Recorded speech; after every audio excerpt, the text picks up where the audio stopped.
The words hit like ice water in my veins. "You're dead to me now."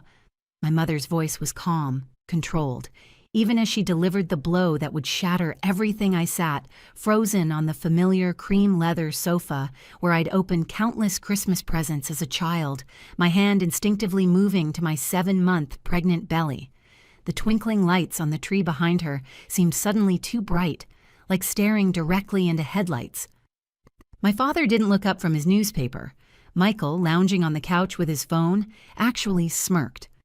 The Christmas morning silence stretched between us like broken glass, and all I could taste was the metallic flavor of shock. "Out of the will, too," she added, arranging imaginary lint on her perfectly pressed holiday dress. "I want nothing to do with you or that baby."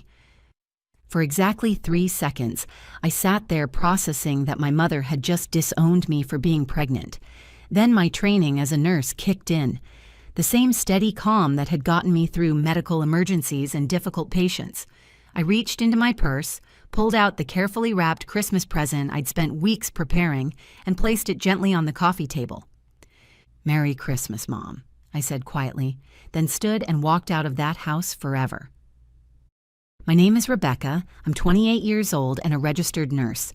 This is the story of how I gave my toxic family exactly what they deserved. Growing up as the daughter of old Portland money comes with unwritten rules. My grandfather built a lumber empire in the 1950s, and my mother, Patricia, has spent her entire life acting like that makes us royalty country club memberships, charity luncheons where wealthy women picket salads and judge everyone beneath their station. Very specific ideas about who people like us should marry. In her world, I should have found a doctor or lawyer by now, someone she could brag about at bridge club. Instead, I fell in love with David Martinez, a tattoo artist with long, dark hair who rode a Harley and came from a working-class Mexican-American family. The first time she met him, I watched her mentally calculate his inadequacy like she was balancing a checkbook. What made the rejection even more twisted was my brother Michael's situation. At 25, he still lived in our parents' basement, supposedly finding himself between his brief stints at various jobs. Yet somehow he felt entitled to lecture me about David's lack of direction, while Mom paid his rent and car insurance. But I didn't know about that financial arrangement yet. That revelation would come later, and when it did, it would expose the stunning hypocrisy at the heart of my mother's righteous judgment. The breaking point came on Christmas morning. David and I had been married for 6 months, a beautiful ceremony his warm family had embraced, while my parents sat stone-faced through every moment. When I discovered I was pregnant, I naively believed that becoming grandparents would soften their attitude. I actually thought their first grandchild would matter more than their prejudices. I drove to their house that morning carrying more than just Christmas presents. Hidden in my purse was documentation I'd been gathering for months, a comprehensive file that would destroy my mother's carefully constructed world if she pushed me too far. Walking into that perfectly decorated living room, I felt the familiar tension that had become our family's default setting. Mom offered coffee with fake politeness. Dad buried himself in the newspaper. Michael scrolled through his phone, already preparing to be entertained by whatever family drama was about to unfold. "I wanted to tell you in person," I began, my voice steady despite my racing heart. "You're going to be grandparents. The baby is due in late February. We're very happy and hope you'll want to be part of your grandchild's life." The silence that followed felt like standing on the edge of a cliff. My mother's face went through several expressions: shock, disgust, cold calculation, before settling on pure fury. That's when she delivered the death blow. "You're dead to me now." Then the will threat, the complete rejection of her first grandchild, the casual destruction of 28 years of what I'd foolishly believed was unconditional love.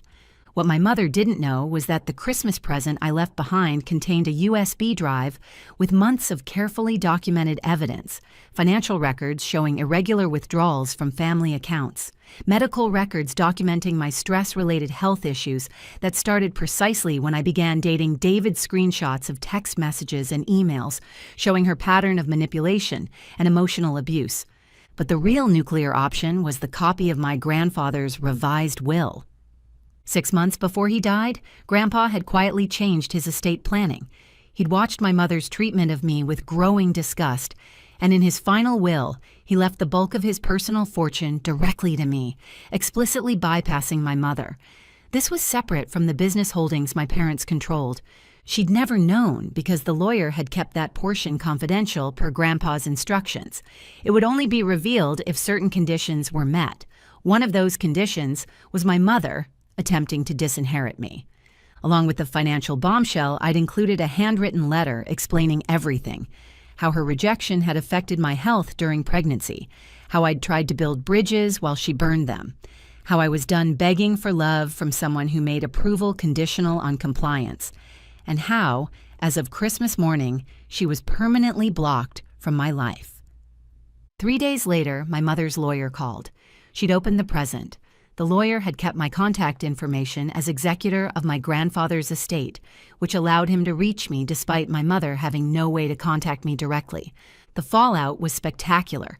Within a week, I learned that my father couldn't handle how Mom had treated me. They started fighting constantly about her cruelty, which led to him discovering something else. During their explosive arguments, she'd been secretly giving Michael $2,600 every month for over 2 years. Money she'd told Dad was for household expenses and charity donations, $43,000 total, all while lecturing everyone about financial responsibility and rejecting David for being economically unsuitable. The hypocrisy was staggering. 8 months after Lily was born, Michael showed up at our house, looking terrible. Thinner, unshaven, wearing clothes that looked slept in. He'd managed to find our address through a mutual friend from high school who'd seen my social media posts about the baby.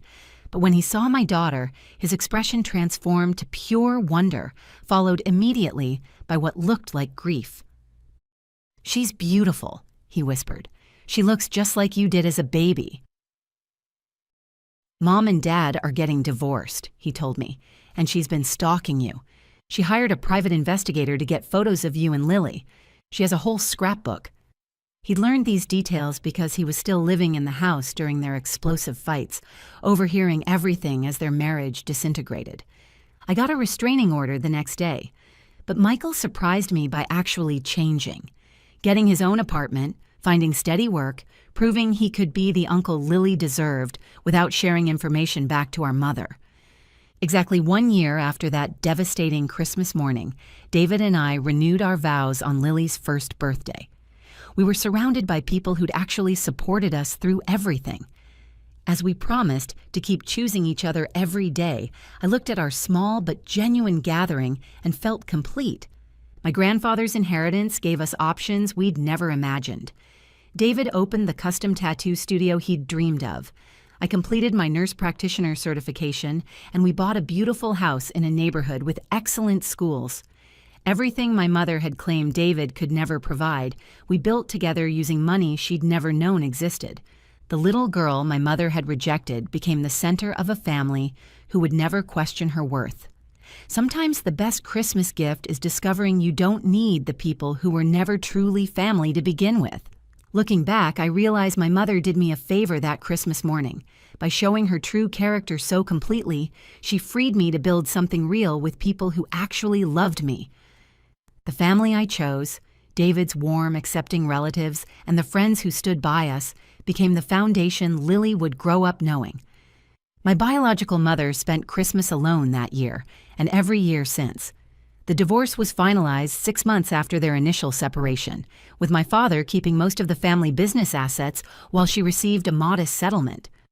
The country club friends she'd worried about impressing had their own opinions about a woman who'd disown her pregnant daughter. The charity boards she'd served on quietly asked her to step down after word spread about the family scandal, information I learned through the same social circles that had once intimidated me. Pride costs more than she'd ever calculated. If this story resonated with you, share your thoughts in the comments below. Have you ever had to choose yourself over toxic family members?